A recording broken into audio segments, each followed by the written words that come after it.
We are live. Thank you so much for joining us tonight for Passively Offside. Obviously, we are not in our normal place. Hell no. Where are we, guys? Seattle. We are in Seattle for Real Salt Lake versus the Seattle Sounders tomorrow evening. We're all going to wear our RSL stuff because we're going to homer today. Yes. We're also trying a new camera style. Right now on the hotel Wi-Fi, it's probably crap. We're probably breaking up quite a bit, at least video-wise. Hopefully the audio is coming through okay. Yeah. Hopefully everything's okay there. I can see it moving, so I know that everything's good. We can see I've got the default settings. We're okay. I think we're all right there. We'll be okay. So we're going to do kind of a short show today because we want to go hang out and have fun. We want to drink. There's that. I'll be honest. Yeah. So let me start off with our scores just to update you guys. We're all out of 217. I am at 86.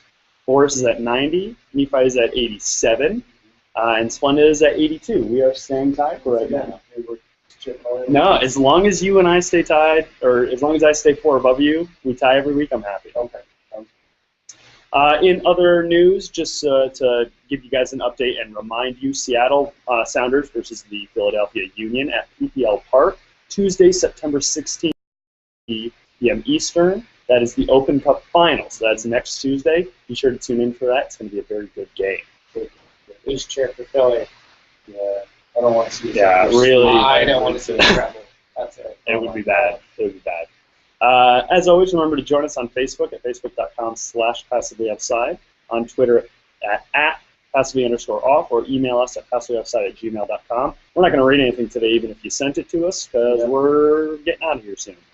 We really just wanted to hang out with you guys for a little bit and do some stuff that we wanted to talk about. So Yeah. It's kind of fun. It's our first one, too. It's our first one. We would hopefully go and see the final for MLS. We'll be doing the exact same thing somewhere else. All right. A good time. Yeah, the video is crap. I'm really sorry about that, guys, but you can hear us, so it's kind of an audio picture show today. It's on the background. Well, you do other things. Just listen to Just us. in the background. I mean, I have a great picture right here. Listen to our voice. Okay, so the biggest thing that I want to talk about today, my favorite thing that we're talking about today. Yeah. We talked about Joe Nasco a little bit last week because he is Colorado's new keeper. Yes. He used to be a deputy sheriff. Yes. Seems like a pretty cool guy, and We just got it. had a great show. And That long. took him 2 games to get a red card, and it was the fastest red card in MLS history, about 30 seconds into the game. Yes. The interesting point I wanted to bring up. Yeah. The referee that gave that red card, Baldomero Toledo, he also issued the second fastest back in 2009. It was about 2 minutes. Same referee issued the quickest cards. I don't know if it speaks to his refereeing style or what it is. No. Well, It's a situation. it's definitely interesting, Yes. but was that red card warranted? Yes. Absolutely. Well- Wow, obviously, for an opportunity. Yeah. Look at the rules of the game. Oh, gosh. Yeah, Simon well, Borg, and get here's the out. thing, though. If, actually, it's really funny. Simon Borg on Extra Time Radio had, I just forgot his name, New York Red Bulls goalkeeper, Luis Robles. Luis Robles on the Yes. show. And they asked him, I mean, it was the next day after, like, did you watch? And like, he's like, yeah, I did, unfortunately. He's like, what would you have done in that situation? He's like, Oh, we're in getting stuff popping up. Uh-oh. Sorry, guys. That was situation, fast. he's like, I mean, you're 50-50. You either try to go and hopefully the ref doesn't see and you get lucky and they don't get the goal, or you foul, you get a red card and they get a penalty. And that's what happened. And that's what happened. I mean, Not much else you can say yeah, about I mean, it. do you give up a goal in 30 seconds or do you try to deny it and then possibly get a red card? Got a red card. Just hooked him around the ankle. Yeah, Alan Gordon. that's the only thing you could have done. Either that or let up a goal, and either way, a goal was scored. Yep. Unfortunate situation, but that's how it worked out. Let's move on, because we're going to burn through this. Yes, we are. This is going to be a fun one, so even though it's short, I think you'll like it. LA. Yeah. They absolutely destroyed Colorado after an early red card. Definitely a different game than when they last met. It was 6-0. I think it was mostly a big emotional game for them. They wanted to go out and have a really good showing. for AJ De La Garza. Yeah, And they were wearing absolutely. the Luka armbands. I think that was more of a, they want to put on very, very. And that brings up a good 100%. point. I don't mean to derail the conversation here, but in case you weren't aware, I meant to mention this early on, but I forgot to put it in the notes. AJ De La Garza's son, Luca, has passed. Didn't make it through, made it through the surgeries, but passed on after that. But they had said that if the surgeries didn't do what they had hoped, that they wouldn't try and keep him on artificial life support, and so they would do these tests where they would take him off life support and see how he could turn on his own. And unfortunately, because the heart condition he had, he did pass away. Yeah. So we definitely sent out tweets and stuff about that already, but officially on the show, best condolences to. Real good thing on that. Good job, MLS. Everybody pretty much represented the Luka armbands. Had a great showing for that. Awesome if you see not just the team but the whole league get behind the player. Yeah. It really, Absolutely. really lets you know that. I tweeted out a picture of Colorado's coach, name just escaped me. Pablo Mestra. Thank you, Pablo. They did a full minute of just applause. Yeah. In the 20th minute, and he was part of that. The camera got him doing that. So. Yeah. One thing that's great about MLS, I mean, with all the other stuff besides, is, I mean, when you hear players talk, they all want what's best for MLS. They're all here to play the game they love, and to keep bringing MLS higher and higher in standings, and it's just great. I mean, the atmosphere, the teams, it's just a great league to watch. I mean, that's why we're here. Absolutely. Absolutely. You guys want to be homers for a second? Yes. Let's be homers for a second. There was a big thing that happened during the Real Salt Lake game against Dallas the other day. If you follow Real Salt Lake at all, if you know anything about Real Salt Lake, they have. Let's be real. That's our audience, Yeah. But to kind of, thank you, derailed me there. Yeah. Before the World Cup, Alvaro Saborio was going to go play in the World Cup and was away, Costa Rica, away on World Cup duty, and broke his foot.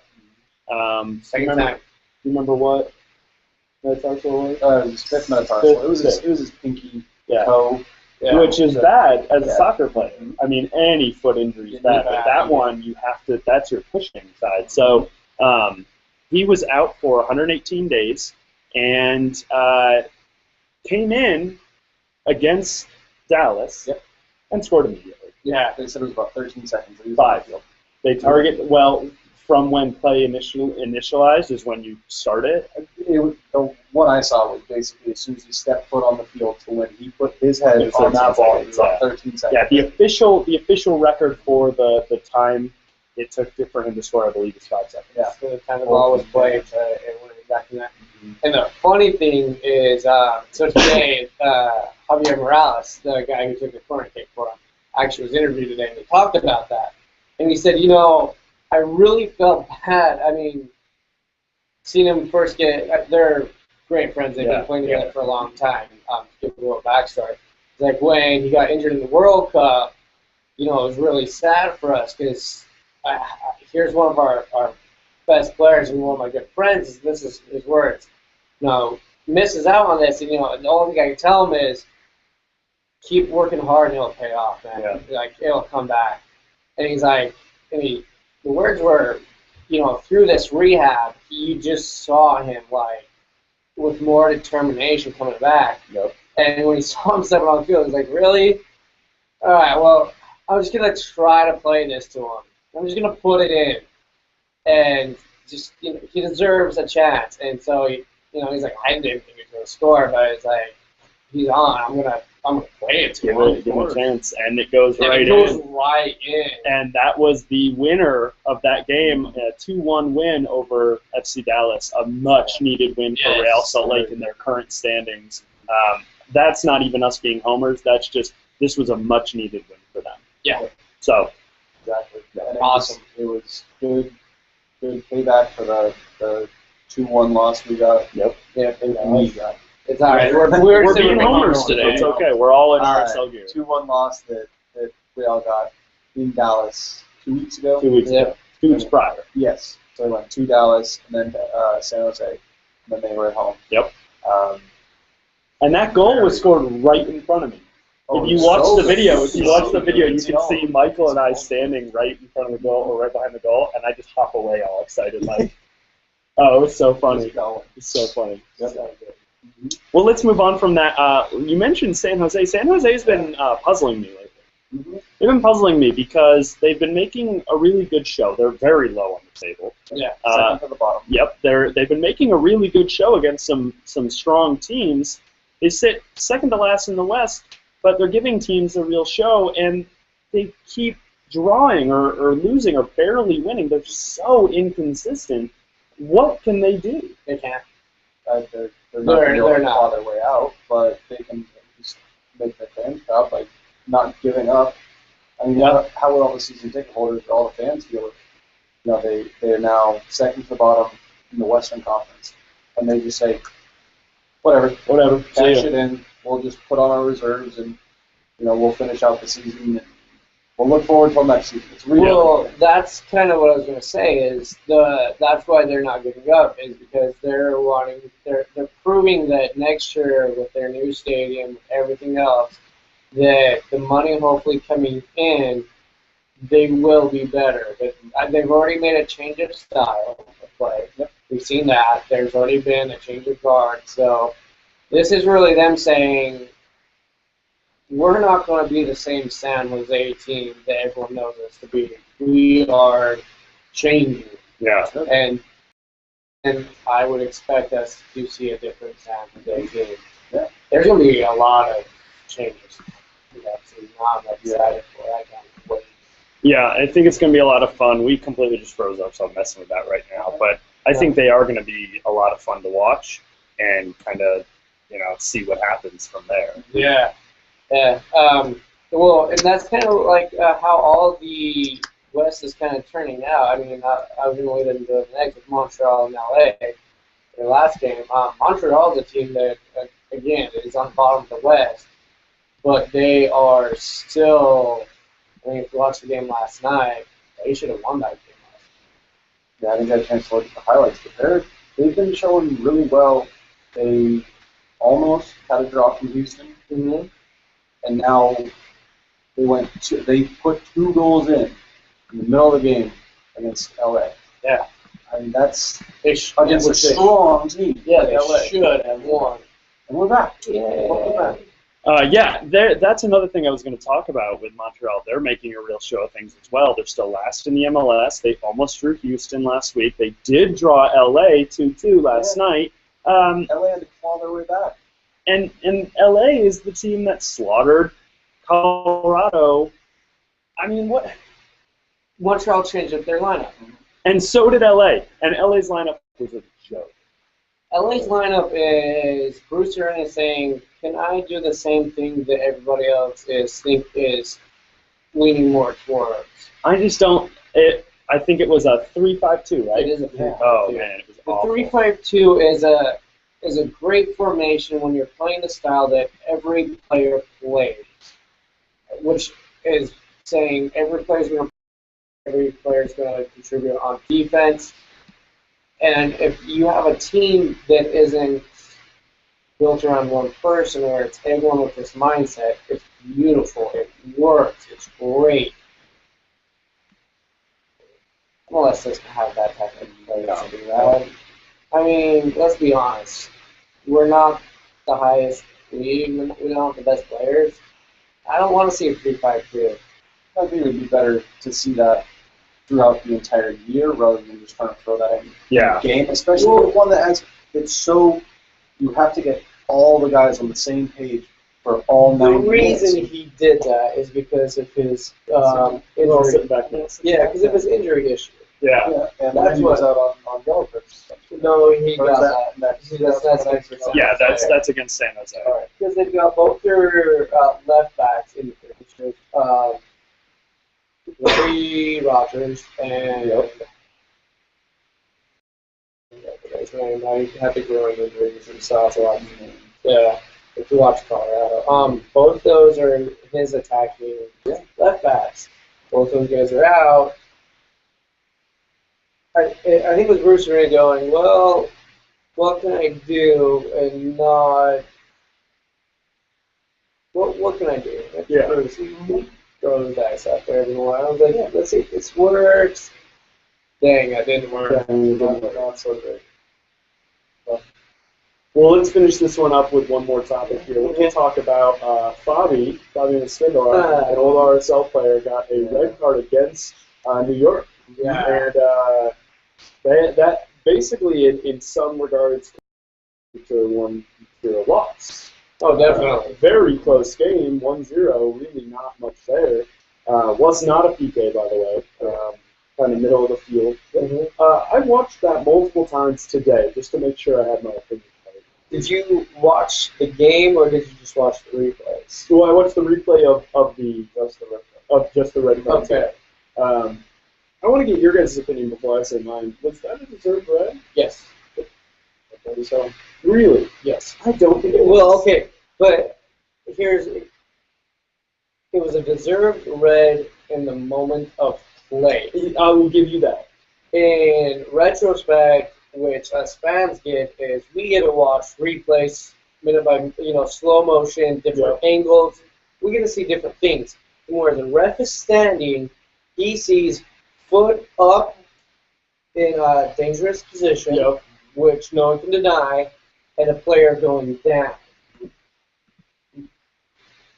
In the angle he gets, it's a red card. In a split second, he gets to see foot high, player going down, red card. And it was Mark Geiger, who we all know did very well at the World Cup. He's not a bad referee. He knows his stuff. And he said in a post-game interview that it was endangering of a player, and that's why he gave the red card, which is completely logical. And so I agree with it. You know, again, thinking about that, what you guys basically just laid out, I agree. In the run of play, definitely deserved red card. I think my opinion of it not being deserved is because I watched it too many times. And I think that's why I actually thought that. Because at first I did agree, and then I watched it over and over. Oh, yeah, and you hear people, especially on Twitter, the studs were facing the player, blah, blah, blah, blah.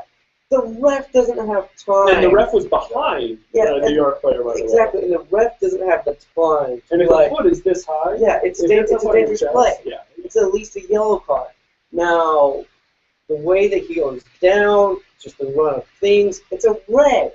Yeah. It's a red card. Now, how much criticism would there have been had he shown a yellow, but the tackle would have been different with Stud showing, where he just it would have been worse. Yeah, it would have been worse. It would have been worse. Well, and so I don't think what he was doing was, again, watching the replays, you can kind of see it wasn't necessarily endangering the safety of the player. But if you flip it, where it's a yellow card instead of showing, that's absolutely endangering the safety of the player. Yeah. And McCarthy came out and said, I didn't think it was a red card, and this is why they have to review for it. Yeah. They will rescind the red. You won't get suspended, but in the run of play, if you want to make a dangerous play like that, you're going to run the risk. The same thing with the other red card with the key. You've got a choice to make. Do you make the dangerous play and hopefully you don't get the red, or do you let it go by? It's your choice. But if you're going to make that, you're rolling the dice. The only big difference there is the ref was in a perfect position. Yeah, well, exactly. And that's the thing. If he was in a better position, if he was in front of the play looking at it, it would have been a yellow card. It wasn't that way. So the play itself was not red card worthy, but in the run of play, it's a red card. It's a red card. I can agree with that. I can agree with that. And unless you want to make it where coaches can challenge plays and we actually stop the game, where soccer is no longer a free-flowing sport, go ahead, ruin the game. Or we can keep it this way, and then they can resend the red, and then we can move on. That's not.